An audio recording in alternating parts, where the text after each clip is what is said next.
बिस्मिल्लाहिर्रहमानिर्रहीम। अस्सलाम वालेकुम नाज़रीन, आप यूट्यूब चैनल देख रहे हैं। मैं इमरान खान हूँ। नाज़रीन, जो फ़ैसला है उसकी तफसीलात अब सामने आई हैं। जो फ़ैसला दिया गया 9 मई के हवाले से पाकिस्तान तहरीक इंसाफ के रहनुमाओं के ख़िलाफ़, और ये लाहौर से आने वाला फ़ैसला बहुत ही अजीबोगरीब फ़ैसला है दहशतगर्दी की अदालत का।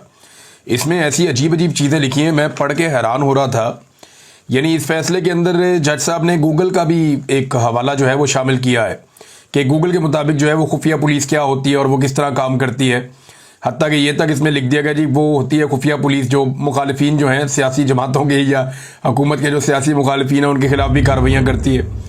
ये जो फैसले की ओवरऑल तहरीर है ना, इसको आप पढ़ें तो आपको आइडिया हो जाता है किसी जज का काम नहीं है, ये काम किसी और ने डाला हुआ है। यानी इस फैसले के अंदर एक जगह पे यानी बड़ा मज़े का एक पैराग्राफ है, मैं आपको थोड़ा सा पढ़ के सुना देता हूँ, आप बड़ा इंजॉय करेंगे। इसके अंदर लिखा हुआ है कि they literally asked their leader Imran Khan as their red line in each and every rally and gathering. वो कह रहे जी हर रैली में और गैदरिंग के अंदर ये अपने लीडर को पाकिस्तान तहरीक इंसाफ वाले अपनी रेड लाइन करार देते हैं। ऐसा लगता है कि इमरान खान साहब की जो है वो तारीफ़ें हो रही हैं इस फैसले के अंदर। और जनाब इसमें कोई डाउट नहीं है कि workers and supporters of Pakistan Tehreek Insaf take the advice and command of their leader Imran Khan as sacred one, कि वो अपने लीडर की जो कमांड है या उसकी जो एडवाइस है, उसकी जो नसीहत है या उसका जो हुक्म है, उसको वो बिल्कुल फॉलो करते हैं प्रॉपर तरीके से।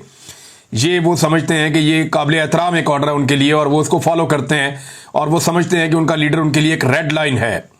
Even their rival knows very well that the workers and supporters of Pakistan Tehreek Insaf love their political leader being mystical figure। यानी वो कहते हैं जी वो बहुत ज़्यादा, इनके मुखालिफिन भी जानते हैं कि जो वर्कर और सपोर्टर हैं पाकिस्तान तहरीक इंसाफ के वो बेपनाह अपने लीडर से जो है वो वालिहाना मोहब्बत करते हैं। Similarly the president accused of instigation never thinking of disobey the command and direction of their leader Imran Khan. वो कहते हैं जी इमरान खान की जो कमांड और डायरेक्शन ऑफ से वो कभी भी पीछे नहीं हटते। इस किस्म की बातें यानी फैसले के अंदर देखी हुई हैं। यानी ये फैसला मुझे ऐसा लगता ही नहीं है कि जज ऐसा फैसला लिखते हैं या जज ऐसा फैसला कर सकता है।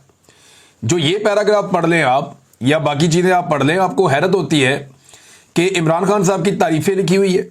वो ये बता रहे हैं कि इस लीडर को इसके फॉलोअर्स कितना ज़्यादा फॉलो करते हैं और कितना ज़्यादा इसके हुक्म को मानते हैं। यानी ये तो एक लीडर की बड़ी कामयाबी है कि अगर उसके फॉलोअर्स उसकी हर बात को मानते हैं और उसको फॉलो करते हैं और वो इसको अपनी रेड लाइन समझते हैं, तो एक लीडर को और क्या चाहिए होता है। लेकिन ये चीज़ें एक जज क्यों लिखेगा फैसले में? नॉर्मली ऐसी चीज़ें जो हैं वो किसी और सिमत से आती हैं। बहरहाल इसमें जो स्टार गवाहान है उनके हवाले से भी अजीबोगरीब बयानात फैसले का हिस्सा है और फैसले में ये तस्लीम किया गया कि बात दुरुस्त है कि सरगोदा और फैसलाबाद की अदालतों में लाहौर से मुख्तलिफ बयानात दिए हैं स्टार गवाहान ने। यानी एक गवाह एक वकूए की एक जगह पे कोई और गवाही दे रहा है, दूसरी जगह पे कोई और गवाही दे रहा है, तीसरी जगह पे कोई और गवाही दे रहा है। इसके बावजूद अदालत उसकी गवाही मान रही है, बल्कि तीनों तरफ अदालतें उसकी गवाही मान रही हैं। फिर वो कहते हैं कि कभी भी इन गवाहान ने अपनी आमद और अपनी रवानगी की रिपोर्ट नहीं करवाई, यानी कभी रिपोर्ट ही नहीं करवाई कि हम जा रहे हैं या हम आ रहे हैं। और दोनों गवाहान के पास इत्तफाकिया तौर पे कोई भी मोबाइल फ़ोन या ऐसा गैजेट नहीं था जिससे वो कोई ऑडियो और वीडियो फराहम कर सकते। दोनों ये साबित नहीं कर सके कि उनके जमान पार्क में किसी से ऐसा ताल्लुक था या उन्होंने कोई ऐसा ताल्लुक बनाया जिस ताल्लुक के जरिए से वो जमान पार्क के अंदर दाखिल हुए और इमरान खान साहब के कमरे तक पहुंच के मेज़ के या सोफे के नीचे छुप गए। ऐसा कुछ उन्होंने दिया ही नहीं, ऑडियो वीडियो को कोई सबूत नहीं दिया और SHO ने ज़बानी तौर पर इनको जिम्मेदारी दी थी। अंदाज़ा करें आप किस किस्म का फैसला है। यानी इसी फैसले के अंदर बेशुमार ऐसी कमज़ोर चीज़ें हैं जिनकी बुनियाद पे यही फैसला उड़ जाना चाहिए, लेकिन इसके बावजूद ये फैसला पाकिस्तान तहरीक इंसाफ के खिलाफ आ गया। यानी पूरे फैसले में वो चीज़ें शामिल हैं जिनकी बुनियाद के ऊपर फैसला पाकिस्तान तहरीक इंसाफ के कारकुनों के हक में आना चाहिए था, लीडर के हक में आना चाहिए था, लेकिन एंड में जो फैसला लिखा है वो कुछ और आ गया। यानी पूरा जो इलेक्शन है वो पाकिस्तान तहरीक इंसाफ के हक में चला, सारी की सारी गिनती पाकिस्तान तहरीक इंसाफ के हक में हुई, सारे के सारे फॉर्म 45 जो हैं वो तहरीक इंसाफ के हक में लिख दिए गए और एंड में फॉर्म 47 जो है वो तहरीक इंसाफ के खिलाफ जारी कर दिया गया। ये फैसले भी इसी तरह लगते हैं कि जितनी प्रोसीडिंग होती है, रोजाना जो रिपोर्टर रिपोर्ट करते हैं उसमें लगता है कि फैसला PTI के हक में आएगा। एक एक गवाह झूठा साबित हो जाता है, कोई सबूत कोई शवाहिद नहीं मिलते, जजेस उड़ा के रख देते हैं फैसले को और फैसले के अंदर वो कमजोरियां लिखी जाती हैं और एंड में फॉर्म 47 का फैसला आ जाता है। कि जनाब फारग पाकिस्तान तहरीक इंसाफ को बाटा रेट के हवाले से सजा दे दी गई है। तो यहां पे तो नाजरीन ये हो रहा है। अलीमा खान साहबा को फिर गिरफ्तार किया गया, इमरान खान साहब की बहनों को, दोनों को। नौरीन खान साहबा थी, अलीमा खान साहबा थी, ये इमरान खान साहब से मिलने के लिए गए और जब मैंने पिछला वीलॉग रिकॉर्ड किया था तो उस वक्त ये वहां पे मौजूद थे बाहर। बाद में जब रात हुई तो पुलिस ने इन्हें गिरफ्तार कर लिया, कुछ और कारकुनों को भी गिरफ्तार किया। बाद में कारकुनों को रिहा किया गया और इमरान खान की बहनों को ले जाकर चक्री के पास रिहा कर दिया गया। ये पुलिस ने वतीरा बना लिया कि इमरान खान साहब की बहनों को गिरफ्तार कर लेते हैं, फिर गाड़ी घुमाते रहते हैं, फिर जाके 100 किलोमीटर दूर कहीं पे उतार के भाग जाते हैं। तो अभी तक तो यही सिलसिला चल रहा है। लेकिन इमरान खान की बहनें जो है वो हर दफा बड़ी बहादुरी से गिरफ्तारी दे देती हैं। वो किसी किस्म का जो है वो उनके अंदर खौफ नजर नहीं आता। इमरान खान और उनकी फैमिली ने बड़ी दिलेरी के साथ, बहादुरी के साथ मुश्किल हालात का सामना किया है। ऐसा PMLN नहीं कर सकी, पीपल्स पार्टी नहीं कर सकी। ये बेचारे इतने बहादुर कभी साबित हुए नहीं, ना जरदारी ना शरीफ। हाँ, भुट्टो बहादुर थे, जो भुट्टो फैमिली थी वो बहादुर थी। जुल्फिकार अली भुट्टो, बेनजीर भुट्टो, वो लोग बहादुर थे। मुर्तजा भुट्टो, शाहनवाज भुट्टो, वो लोग बहादुर थे। लेकिन ये जरदारी फैमिली जो है, ये भी जब जेल में गए तो इन्होंने ऐसा कंप्रोमाइज जेल काटा है, सारी सहूलतें इनको जेल के अंदर अवेलेबल थी। शरीफ खानदान जब जेल के अंदर गया तो इन्होंने बड़ा जबरदस्त सहूलतों के साथ जेल काटा है। तो ये लोगों में वैसी बहादुरी नहीं है जैसी बहादुरी भुट्टो खानदान ने दिखाई, या अभी ये न्यादी खानदान बहादुरी दिखा रहा है। तो इमरान खान की बहनों को गिरफ्तार करके बाद में रिहा कर दिया गया और अब 14 अगस्त के हवाले से उन्होंने कहा जी हम जरूर 14 अगस्त को जो है आवाज उठाएंगे, पाकिस्तान तहरीक इंसाफ के लोग निकलेंगे, ना सिर्फ जश्न आज़ादी मनाएंगे बल्कि हकीकी आज़ादी के लिए भी आवाज उठाएंगे। पाकिस्तान तहरीक इंसाफ के ज्यादातर लोग जो हैं वो जश्न आज़ादी के हवाले से जरा डिफेंसिव मोड पे गए हैं और वो सारे ये कह रहे हैं जी सिर्फ जश्न होगा, कोई एहतजाज नहीं होगा, सिर्फ जश्न होगा, कोई एहतजाज नहीं होगा। शहरयार आफरीदी ने टीवी पे आकर कहा जी 14 अगस्त को सिर्फ जश्न हो सकता है, कोई भी एहतजाज 14 अगस्त को नहीं होगा। बाकी लोग भी ऐसे ही कह रहे हैं। अब नाज़रीन, एक तरफ अदलिया की कारकर्दगी मैंने आपके सामने रखी, दूसरी तरफ मैं आपको अदलिया के हवाले से एक और बड़ी इंटरेस्टिंग चीज बताने जा रहा हूं। ये 2010 से लेकर 2024 तक कहानी कितनी बदल गई और हुक्मरानों ने जजों को कितना नवाज दिया। चीफ जस्टिस जो है, जो रिटायर हो जाता है, उसकी जो 1 महीने की पेंशन है वो 2010 में 5,60,000 रुपए थी और अब 2024 में उसको कर दिया गया 23,90,000 रुपए, यानी 5,60,000 से बढ़ा के लगभग 24 लाख रुपया कर दी गई एक रिटायर्ड चीफ जस्टिस की पेंशन। और उसके अलावा मुराद अलग हैं, बिजली इनको मुफ्त मिलती है, गाड़ी, ड्राइवर, मुलाजिम, बिजली, बेशुमार सहूलतें, प्रोटोकॉल सब इनको मुफ्त में मिलता है।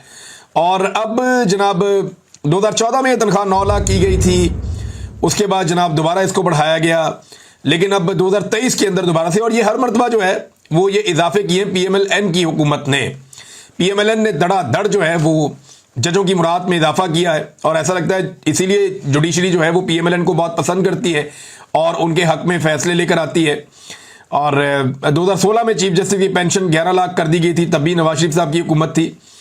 और उसके बाद 2023 में चीफ जस्टिस की पेंशन 16 लाख कर दी गई थी, लेकिन वो भी कम पड़ गई। और फिर 2024 में, यानी 2023 में बढ़ाई थी, फिर 2024 में दोबारा बढ़ाई और पेंशन को बढ़ाकर 23,90,000 कर दिया गया, क्योंकि अब काजी फायद ईसा साहब रिटायर हो रहे थे और काजी फायद ईसा साहब के अखराजात ज्यादा है।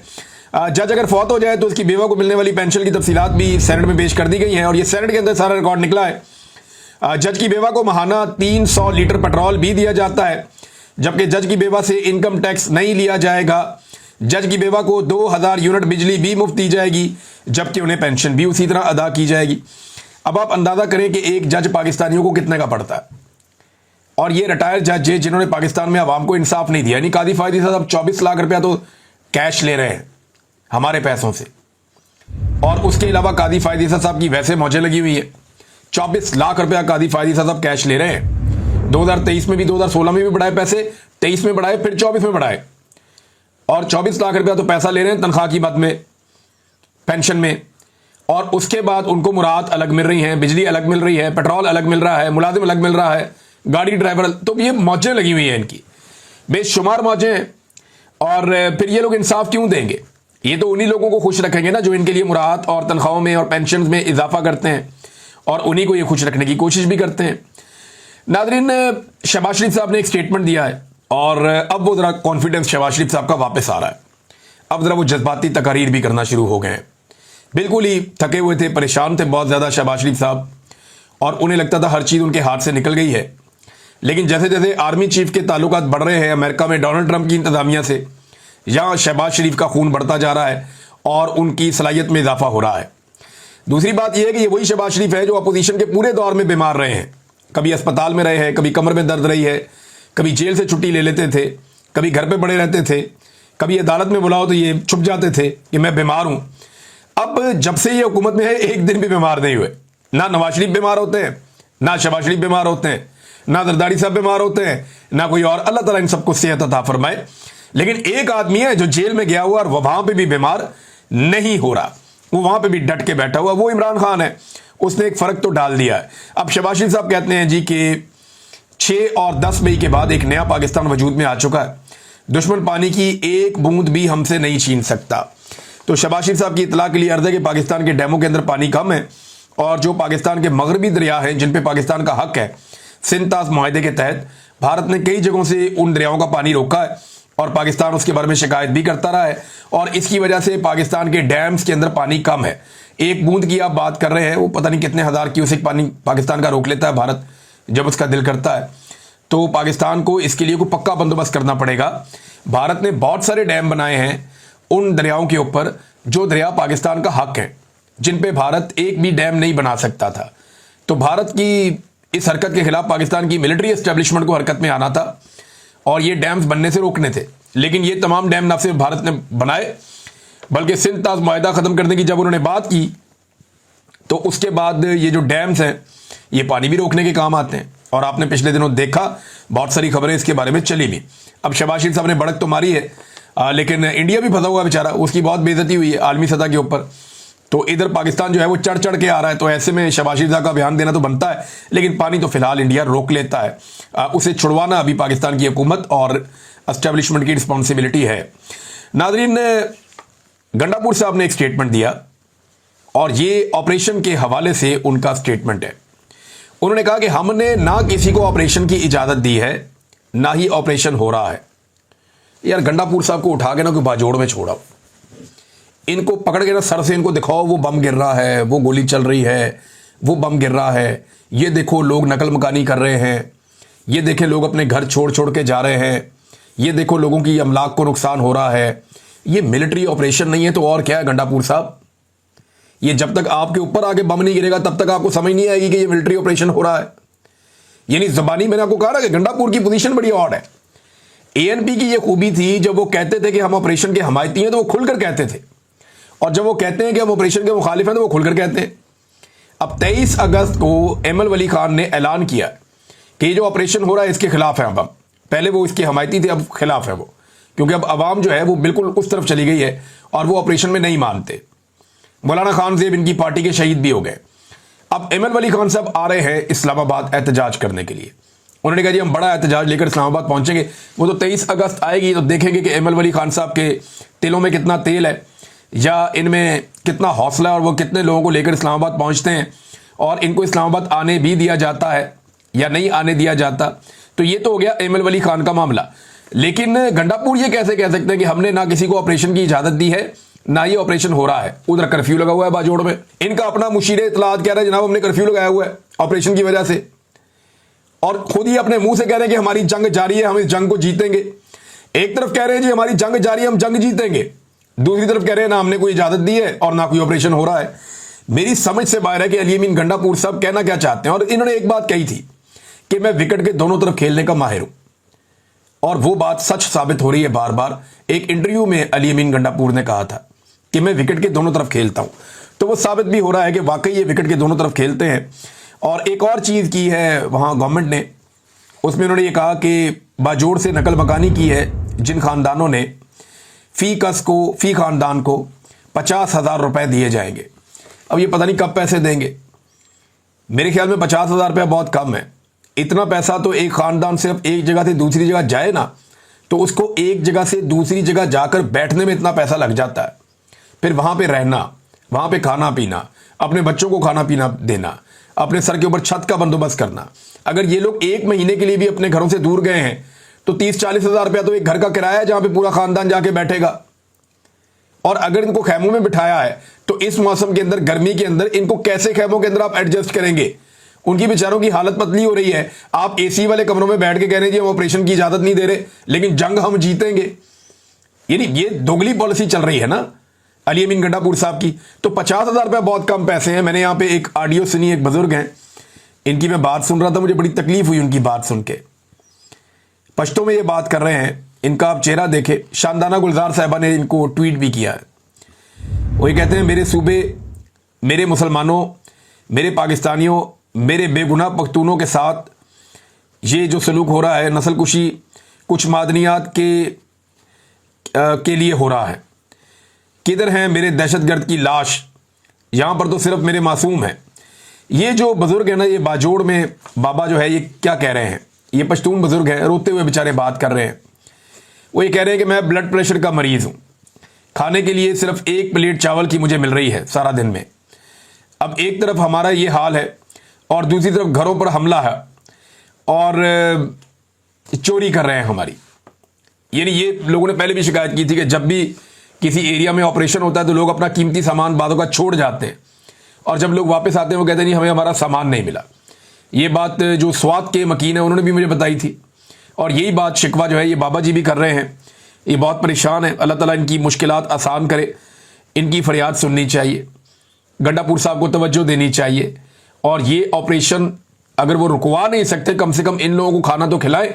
वैसे तो इमरान खान साहब ने कहा है कि अगर ऑपरेशन नहीं रोक सकते तो गंडापुर को चाहिए कि इस्तीफा दे दे, लेकिन मैं आपको ये बता दूं गंडापुर इस्तीफा नहीं देगा।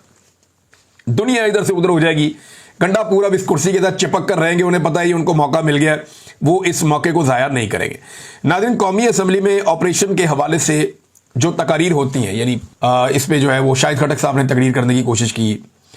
इसमें जो है वो इवन जो वो मुबारक ज़ेब है उसने कोशिश की बात करने की है। ANP के लोग करना चाहे, वहाँ पे सूबाई असम्बली में 14 मिनट बात करने दी गई, लेकिन कौमी असम्बली में तो बिल्कुल बात ही नहीं करने देते। कौमी असम्बली में जो भी ऑपरेशन की बात छेड़ता है या ऑपरेशन के ऊपर बात करता है, खैबर पख्तूनख्वा का नुमाइंदा, उसको कट कर दिया जाता है। उसकी बात ही नहीं सुनाई जाती, उसको बात करने का मौका ही नहीं दिया जाता। जो खदशात मुराद सईद साहब ने बताए थे, मामला उसी तरफ जा रहा है। और अब मुराद सईद ने बाकायदा एक बड़ा स्टेटमेंट जारी किया है जिसमें उसने तफसीलात बताई हैं कि आने वाले दिनों में उनके मुताबिक क्या होने जा रहा है। मुराद सईद कहते हैं कि बाजोड़ की बेघरी का अमल शुरू हो चुका है, अगली बारी मोहम्मद की है और आगे भी यह सिलसिला जारी रहेगा। जिस मालाकंड से हमने उन्हें पीछे हटने पर मजबूर किया था, अब वहां भी उन्हें फैलाया जा रहा है और कुछ ही हफ्तों में आपको वहां भी यही सूरत हाल देखने को मिलेगी। लोग कितनी तादाद में निकले, उनका क्या मुतालबा है, इससे सरोकार उस रियासत को होता है जो माँ हो। हमारे यहाँ वो डायन है। सूबाई हुकूमत ने पहले फरीकैन के माबैन जरगों के जरिए मामला संभालने की कोशिश की, अगरचा मेरी पहले ही इनसे यही गुजारिश थी कि इनके हवाले से कोई खुशफहमी पालने से गुरेज करे और जड़गे सड़कों पर हों। मेरी तवक्को के ऐन मुताबिक फ़ौज मुल्की मफाद को ज़ाती मफाद पर कुर्बान करने की अपनी देरीना रवायात से पहलू तही करने पर ना 2 साल कबल राज़ी थी और ना आज राज़ी हुई है। नतीजा वही है जिसका खदशा था। अगस्त 2022 में इस्लामाबाद मैरियट होटल में दहशतगर्दी पर कॉन्फ्रेंस में यह सारा प्लान बयान किया था। अगस्त 2025 और हरफ बहरफ वही सब हो रहा है। हमारे वो लोग जो अमन के लिए आवाज़ उठा रहे हैं, उन्हें और उनके अयाल को संगीन नताइज की धमकियां दी जा रही हैं। उनके घरों पर ग्रेनेड फेंके जाते हैं, सरों पर ड्रोन उड़ाए जाते हैं, उन्हें दहशतज़दा करके उनकी आवाज़ें दबाई जा रही हैं। खैबर पख्तूनख्वा के इलाके बाकी मुल्क में इस वक्त अमन आशती का दौर दरा है। अगले चंद रोज़ में आप सड़कों पर हरी झंडियों की बहार देखेंगे और नादीदा तरक्की के शादियाने बजेंगे, मगर पर्दे के पीछे सब अच्छा नहीं है। और जब तक बाकी मुल्क को इस बात का इदराक होगा, तब तक आग आपकी दहलीजों तक भी पहुंच चुकी होगी। पहले भी यही वार्निंग दे चुका हूं, तब भी मैं फसादी था और फोकस तहरीक इंसाफ को कुचलना था। आज भी मैं गद्दार हूं और प्रायोरिटी जो है वो सियासी कारकुनों को 10-10 साल सजाएं सुनाकर और इमरान खान की बहनों और कारकुनों को कैद में डालकर अपनी अनाओं को तस्कीन है। मगर जब आग फैलेगी तो फिर ना वो बाल बच्चा महफूज रहेगा जिनकी खातिर दूसरों की औलादों को मौत के मुंह में धकेल रहे हैं, और न वो मालो दौलत काम आएगा जिसके एवज वतन बेचकर अपने लोगों को दरबदर कर रहे हैं। और वो जो खामोश हैं, जो सब देखते जानते बूझते अनजान हैं, यकीन माने आप जैसों से भी कब्रस्तान भरे पड़े हैं। रही हमारी बात कि हम क्या कर रहे हैं, तो उन्होंने बताया जनाब कि वो क्या कुछ कर रहे हैं। लेकिन हमारे पास खामोशी का एक ऑप्शन नहीं है। चाहे हमारे सरों की कीमतें लगें, घरों पर गोले गिरें, या हम पर हमारी गलियों में हमारे टैक्स के पैसों की गोलियां बरसाई जाएं, हमें अपना अंजाम मालूम है। हमारे आपसी जरगे में 5 नकाती लाएअमल पर इत्तफाक हुआ है, जिस पर कल से अमल दरामद शुरू हो जाएगा। और ग्राउंड पर मौजूद अपने साथियों के तहफ़्फ़ुज़ की खातिर इस वक्त यहां इन नकात की तफसील बयान करना मुनासिब नहीं होगा। बहरहाल उन्होंने कहा, यह बावर करवा दूं कि इमरान खान के नज़रिए और सोच के मुताबिक हम किसी को भी अपने लोगों को किसी और के मफादात की आग में झोंकने की इजाज़त नहीं देंगे। देखिए, गंडापुर साहब तो ऑपरेशन की एक तरह से हमायत कर रहे हैं, एक खामोश हमायत, जिसमें ऑपरेशन खैबर पख्तूनख्वा में जारी है। गंडापुर साहब कहते हैं ना इजाज़त दीन ऑपरेशन हो रहा है। अब जो मुराद सईद साहब हैं वो बिल्कुल एक डिफरेंट पिक्चर पेश करते हैं। मकामी सहाफ़ी आप उनसे बात करें तो वो बताते हैं कि भरपूर ऑपरेशन चल रहा है, नकल मकानी हो रही है, हालात बहुत ख़राब है। तो किसकी बात माने? रियासत को होश के नाखून लेने चाहिए। हर चीज़ में आपको हथौड़ा नहीं उठाना होता, डंडा नहीं चलाना होता। लाठी और गोली के ज़रिए से आप मुल्क को कंट्रोल नहीं कर सकते। आपको जमहूरी तरीके से सियासी आवाज़ों की बात सुननी पड़ेगी और सियासतदानों को मसाइल के हल के लिए आगे करना होगा। अब तक के लिए इतना ही। अपना ख्याल रखिएगा, अपने चैनल का भी। अल्लाह हाफ़िज़।